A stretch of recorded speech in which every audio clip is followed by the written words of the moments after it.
1FM 91.3, it's Glenn and the Flying Dutchman living the good life with Standard Chartered Cards. We have on the line once again because it's a Thursday, Adrian Chu, who is from careeragility.org. Good morning, Adrian. Good morning, Glenn. Good morning, FD. Good morning, Andre and Sean. Morning. Once again, Adrian, thank you so much for being our career strategist, okay? Because we've had our 1FM fans call through to thank us for having you on the show because you're coming in very useful to them. Okay, Great advice. Okay, so Adrian, real question from a listener, okay? It goes like this. I have signed a non-compete clause. Can I join a competitor? So, first of all, what is a non-competition agreement? Well, that's a good question. But before I begin explaining all these bits, I have to put a disclaimer out there because, number one, I'm a career strategist and not a lawyer. Okay.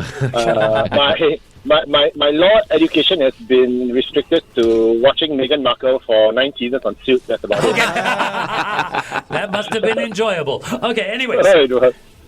So what's a non-compete agreement? Well, it's a condition in the employment letter which a company gives you when you first join them that bars you from working for a competitor for a certain period of time. So now you can't join a competitor, and then there are some other restrictions in there. And it's quite common in Singapore because I see it's almost like a standard addition in almost every employment contract. But isn't that like being imprisoned?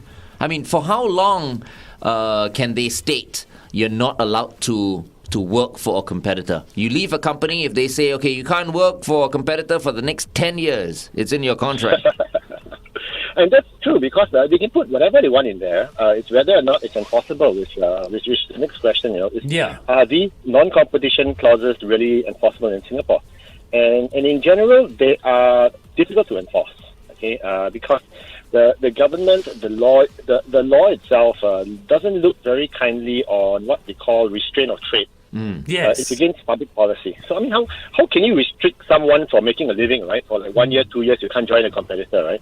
Yeah, but especially if that's the only thing I know how to do is that particular job. Yeah, but the thing here is that if you move on then to a company who is deemed a competitor, would that company take a chance on you? Because should the other company start, sending them letters from their lawyers, I mean, they will be inconvenienced, won't they? But wait, Adrian, here one company is not going to sue another. The company will sue the employee. That's an interesting point because sometimes companies do this as a defense mechanism. They're just being nasty. So besides suing the individual, they will threaten to sue the other company that's joined to drag them through the mud. And at the end of the day, it's almost not enforceable. It's only enforceable under very certain circumstances, which we'll come into in a while. But in general, they just sue. They send a lawyer's letter to make it unpleasant because in Singapore, you can sue anyone for anything anyway. So it's just a cost of a lawyer's letter, $400-500. Right. So a lot of times it's a threat. Have you ever seen these non-compete clauses actually being enforced? Yes, I have seen legal letters going to and fro, but from my experience, they are quite difficult to enforce because there must be very specific conditions. So for instance, it is on the company's responsibility to be able to show that they have a particular proprietary thing they need to protect. For instance, if you are working for Coca-Cola and you know the recipe for Coke, right? Mm-hmm. And you join another Pepsi or whatever it is, and as their cook, then as their formulation person, then that's enforceable. Definitely, the court will say, "Hey, that's not fair." Okay. But if you are an insurance salesperson with an insurance company and you join another insurance company as the programmer or something else, nothing to do with sales, then the relationship is more tenuous. Then it's more difficult for the company to enforce.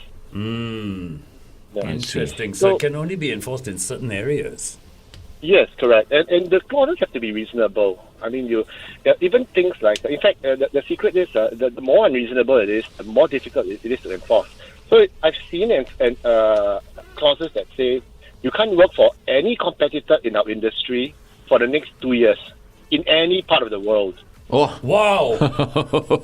Yeah, Ooh. The courts are just going to throw that out straight away. So if as I said once again, disclaimer, I'm not a lawyer, But if you see that on your employment contract, okay, it's probably safe to keep in there because it's not enforceable. Okay, when you see these contracts, right, that have these non-compete clauses, is it possible for me, before I sign the contract, to ask for adjustments and things like that? I think 6 months is too long. I think 3 months is too long. I think, my advice is just ask them to take it out. Take the whole clause out. Yeah, I've seen my clients, I ask my clients to just say, can you take it out? And sometimes HR doesn't even know it's in there. They say, okay, I'll take it out. Oh, wow. But I wouldn't recommend any adjustments for legal reasons, which I won't go into. Yeah. Okay, I wouldn't recommend any adjustments because adjustments could be deemed as you agreed to it. Right. I see. Okay, so once again, legal area, I'm not going to go into that space. But my advice is, if HR doesn't want to remove it, and then you ask yourself, you do some research, has this company had a very long history of being litigious about such things? If they sue everyone every other quarter, for leaving the company, I know some companies will do that. Then maybe you don't want to join a company because you know they're going to enforce it, even if they can't win. Right. But, sometimes people are so excited to get a particular job, a position in a company and all that. When they first look at the contract, okay, anything goes, I'll sign. Right? It's only when things go sour at some point that, you suddenly realize, maybe I should have asked for that clause to be taken out. So would we say then the best thing to do when you've got contracts put in front of you, if you have a legal friend, get your legal friend to go through the contract before you sign it? Someone in a law profession. Right. Yeah, some lawyer. In fact, I wouldn't get a friend. I would just be a lawyer. Just get the advice because it's the safest. Yeah. But in Singapore, as I said, it's not easy to enforce one, but it has been enforced before. But the whole idea is not whether the courts can tell you to I want you to quit the company now and go back on the street, right? Right. But the whole thing is legal fees are expensive in Singapore. Yeah, they are. So at the end of the day, a company is deeper pockets than you. They could really make it difficult for you. So be mindful over the type of company you're joining. Are they going to enforce it? If they are the type that do, then be careful. Yeah. Otherwise, just ask them. If just trust your spidey sense. Okay, if your spidey sense tells you it's tingling, it's not right. Then don't sign the contract even. Okay. Right. Cool. Right. So I'm assuming we need to engage a corporate lawyer, not a criminal lawyer. An employment lawyer would do, actually. Right. Because the situation is criminal as far as I'm concerned. Yeah. So that's why I was like, maybe. Pretty much. Just joking. Much, just joking. Okay. Hey, Adrian, thank you so much. Okay, pleasure's always mine, guys. Thank you very much. We'll talk to you again next Thursday, okay? Yeah, and if any of our listeners out there have any pressing career questions, just drop me an email. My email is adrian@careeragility.org. Thank you so much, Adrian. Stay safe, Adrian. Okay. Glenn and the Flying Dutchman. Good times, greatest hits. 1FM 91.3.